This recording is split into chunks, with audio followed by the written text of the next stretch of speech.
Jeff Fournier has definitely earned his stripes on his way to restaurant ownership. He's worked across the country, originally starting as a line cook. He's currently the owner and executive chef at 51 Lincoln. Jeff, welcome to the Language of Business. Hi, it's great to be here. The focus of our segment is on restaurant profitability. How often do profits or costs factor into your culinary decisions? The way that ingredients have risen in price over the years, particularly the last 5 years, I would say, we really have to think about that more. We used to look at a certain price point for certain dishes. The perception of the guests of how much they should spend on a plate of bolognese is sort of a fixed perception. So we tend to take a hit on that dish a little bit more than we would otherwise because of that perception. So is that meant to be a loss leader in favor of other higher margin items? Exactly. Do you ever have to re-engineer one of your hotter dishes in order to make it more cost effective for you? Overall, rather than change a dish, I tend to maybe move that dish along if we aren't committed to keeping it on the menu. Move along being off the menu? Exactly. Move it into something new, maybe that has similar ingredients, but it's a different presentation or a different portion size. Beef particularly just keeps going up in price. To put a sirloin steak on the menu here, if I was going to go with my straight cost percentage, we would be looking at charging, say, $55. And we're not a steakhouse, so we tend to do cuts that are a little less expensive, so we can put a steak on the plate for, say, $32, $35, and it gives people a little bit of breathing room. Do you have a fixed percentage that you include as a margin over your costs for your standard item? What we end up looking at is trying to fit things into as close as we can to about a 27% food cost. Knowing that our blended food cost for the month should be under 28%. There are a lot of dishes that will be 23, 24%, and then some that will be more like 33%.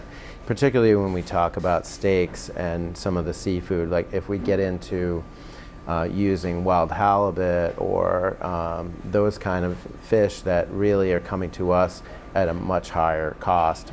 We have to pass some of that on to the guest, but there's a perception, anything over $30 for a fish dish, and unless it's lobster or something like that, really limits us in terms of perception. What is usually the highest percentage of cost in a restaurant? Rent, labor, food costs, something else?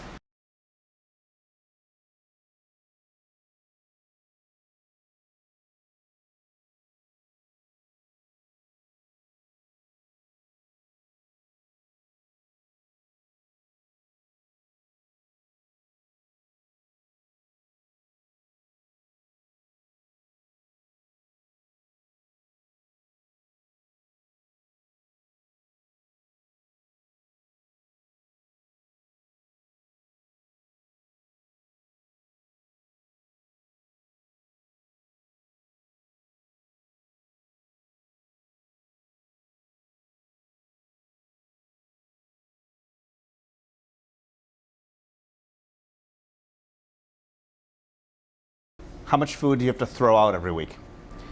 Literally almost nothing. In my kitchen, we use every single thing, whether it's stems of parsley go into stock, or even today we're prepping our watermelon steak, which is kind of a signature dish for us, and we pickle the watermelon rinds. We make use of everything that can be used. Help us think through, as an executive chef owner, buy versus rent your space. Absolutely buy if you can. I've been blessed with a good landlord here at 51 Lincoln that has been very supportive of me. But overall, the ability to control your fixed cost is a big thing. Front of the house, back of the house, in the accounting room, how do you allocate your time and how do you choose where to place your time daily? My passion is definitely the kitchen. I would much rather have a knife in my hand or be having a conversation about dishes, and I don't shirk my responsibilities in terms of the office, but if I compare going through a spreadsheet to butchering a whole pig, I'm going to definitely pick the pig. Jeff, thank you. Jeff Fournier, the executive chef and owner here at 51 Lincoln in Newton, Massachusetts.